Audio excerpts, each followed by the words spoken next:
দেশের পক্ষে জনগণের পক্ষে কাজ করবে এবং তারা হয়েছিল বিশেষ করে মার্কিন যুক্তরাষ্ট্র, আমরা যাকে মার্কিন সাম্রাজ্য বলে।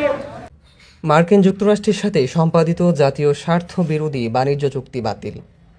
চুক্তি সম্পাদনের সাথে যুক্তদের বিচার, নিউমোরিং টার্মিনাল বিদেশি কোম্পানিকে ইজারা পায়তারা বন্ধ করার দাবিতে বাম গণতান্ত্রিক জোটের উদ্যোগে ১৯ এপ্রিল গৌরীপুর পৌর শহরের পাটবাজার এলাকায় এক বিক্ষোভ সমাবেশ ও মানববন্ধন অনুষ্ঠিত হয়েছে।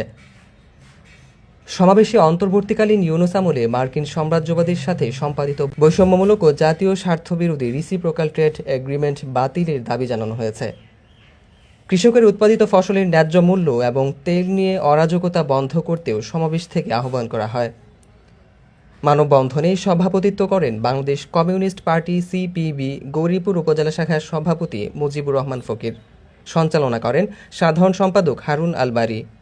এছাড়াও বক্তব্য রাখেন আরিফুল হাসান, আহ্বায়ক বাসুদ মার্কসবাদী, আমিনুল ইসলাম, সুশান্ত দেবনাথ খোকন। আমরা দেখলাম সকলকে আমাদের দল বাংলাদেশের সংস্থা